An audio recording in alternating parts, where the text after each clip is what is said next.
ಬೆಂಗಳೂರಿನ ಅರಮನೆ ಮೈದಾನದಲ್ಲಿ ನಡೆದಂಥ ಗುತ್ತಿಗೆದಾರರ ಸಮಾವೇಶದಲ್ಲಿ ಮುಖ್ಯಮಂತ್ರಿ ಸಿದ್ದರಾಮಯ್ಯ ರಾಜಕೀಯ ನಿವೃತ್ತಿಯ ಕುರಿತು ಮಾತನಾಡಿದ್ದಾರೆ. ಹಾಗಂದ ಮಾತ್ರಕ್ಕೆ ಅವರು ಇನ್ನೇನು ರಾಜಕೀಯ ನಿವೃತ್ತರಾಗಿ ಅಂತಲ್ಲ, ಸಿಎಂ ಸಿದ್ದರಾಮಯ್ಯ ಆ ರೀತಿ ಹೇಳೋದಕ್ಕೆ ಕಾರಣ ಇದೆ. ಆ ಕಾರಣ ಏನು, ನಿವೃತ್ತಿ ಬಗ್ಗೆ ಅವರು ಹಾಕಿದಂಥ ಸವಾಲೇನೋ ನೋಡೋಣ.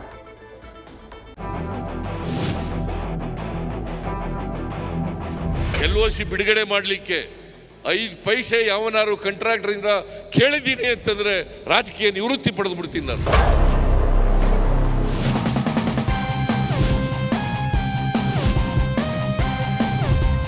ಇದು ಸಿದ್ದರಾಮಯ್ಯ ಮಾತು. ರಾಜ್ಯದ ಕ್ಲೀನ್ ಇಮೇಜ್ ಸಿದ್ದು ಎಸೆದ ಬಹಿರಂಗ ಸವಾಲು. ಕ್ಲೀನ್ ರಾಜಕಾರಣಿಗಳ ಪಟ್ಟಿಯಲ್ಲಿ ಅಗ್ರ ಸ್ಥಾನದಲ್ಲಿ ನಿಲ್ಲುವ ಸಿದ್ದರಾಮಯ್ಯ ತಮ್ಮ ಬಟ್ಟೆಗೆ ಕಳಂಕ ಮೆತ್ತಿಕೊಂಡವರಲ್ಲ ಅನ್ನೋದು ವಿರೋಧಿಗಳು ಬಲ್ಲ ಸತ್ಯ. ಹಗರಣ, ಲಂಚ, ಭ್ರಷ್ಟಾಚಾರ, ಕಮಿಷನ್ ಆರೋಪದಿಂದ ಗಜಗಾತ್ರಗಳಿಂದ ದೂರವೇ ಇರೋ ಸಿಎಂ ಇವತ್ತು ಗುತ್ತಿಗೆದಾರರ ಸಮಾವೇಶದಲ್ಲಿ ನಿವೃತ್ತಿ ಸವಾಲು ಹಾಕಿದ್ದಾರೆ.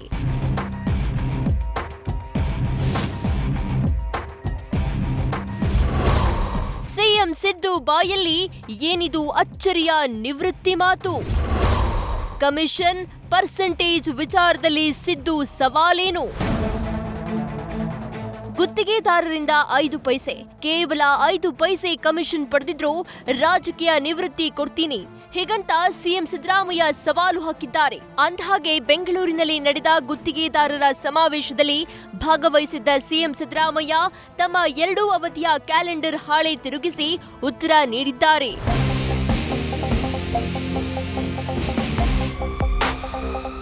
ಗುತ್ತಿಗೆದಾರರಿಂದ 5 ಪೈಸೆ ಕಮಿಷನ್ ಪಡೆದಿರುವುದು ಸಾಬೀತಾದರೂ ರಾಜಕೀಯ ನಿವೃತ್ತಿ ಘೋಷಿಸಿವೆ.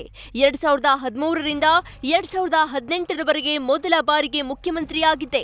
2023ರ ಮೇ 20ರಿಂದ 2ನೇ ಅವಧಿಗೆ ಮುಖ್ಯಮಂತ್ರಿಯಾಗಿದ್ದೇನೆ. ನನ್ನ ಸೇವಾವಧಿಯಲ್ಲಿ ಗುತ್ತಿಗೆದಾರರಿಂದ 5 ಪೈಸೆ ಕಮಿಷನ್ ಪಡೆದಿಲ್ಲ.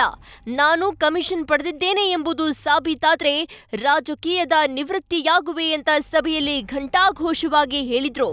ಯಾವತ್ತಾದರೂ ಕೂಡ LOC ಬಿಡುಗಡೆ ಮಾಡಲಿಕ್ಕೆ 5 ಪೈಸೆ ಯಾವನಾರು ಕಾಂಟ್ರಾಕ್ಟರಿಂದ ಕೇಳಿದ್ದೀನಿ ಅಂತಂದ್ರೆ ರಾಜಕೀಯ ನಿವೃತ್ತಿ ಪಡೆದು ಬಿಡ್ತೀನಿ ನಾನು. ಇವತ್ತಿನವರೆಗೆ 5 ಪೈಸಾ LOC ರಿಲೀಸ್ ಮಾಡಲಿಕ್ಕೆ ಫೈನಾನ್ಸ್ ಡಿಪಾರ್ಟ್ಮೆಂಟ್ನಿಂದ 5 ಪೈಸೆ ಕೇಳಿದ್ದೀನಿ ಅಂತ ಯಾರು ಕಾಂಟ್ರಾಕ್ಟರ್ ಬಂದು ಹೇಳಿದ್ರೆ ಅವತ್ತೇ ರಾಜೀನಾಮೆ ಕೊಟ್ಬಿಡ್ತೀನಿ.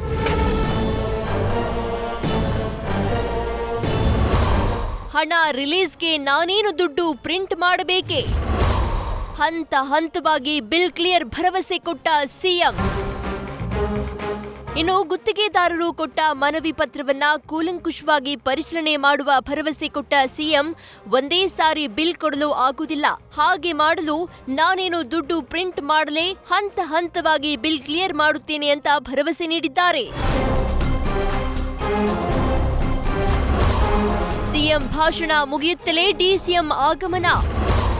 4 ಮಾತಾಡಿ ಸ್ಥಳದಿಂದ ತೆರಳಿದ ಡಿಕೆಶಿ. ಸಿಎಂ ಭಾಷಣದ ವೇಳೆ ಗುತ್ತಿಗೆದಾರರ ಸಂಘದ ಅಧ್ಯಕ್ಷ ಕೆಂಪಣ್ಣ ಮನವಿ ಪತ್ರ ಹಿಡಿದು ಬಂದ್ರು. ಗುತ್ತಿಗೆದಾರರ ಸಮಾವೇಶ ಕುತೂಹಲಕ್ಕೂ ಕಾರಣ ಆಯಿತು.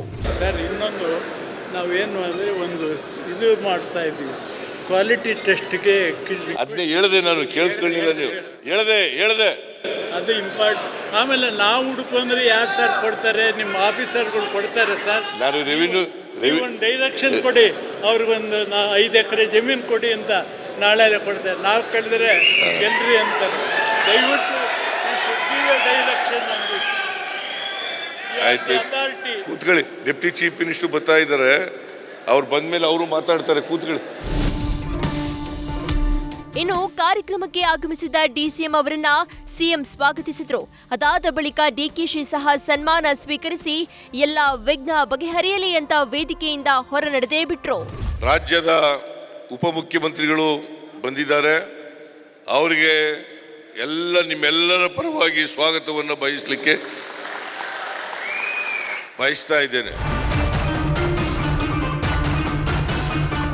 ಒಟ್ಟಾರೆ ಕಳೆದ ಸರ್ಕಾರಕ್ಕೆ ಮುಳುವಾಗಿದ್ದ 40% ಕಮಿಷನ್ ಕಾಂಗ್ರೆಸ್ ಸರ್ಕಾರಕ್ಕೂ ಸುತ್ತಿಕೊಂಡಿತ್ತು. ಗುತ್ತಿಗೆದಾರರ ಸಂಘದ ಅಧ್ಯಕ್ಷ ಕೆಂಪಣ್ಣ ಮಾಡಿದ ಆರೋಪ ವಿಪಕ್ಷಕ್ಕೂ ಆಹಾರ ಆಗಿತ್ತು.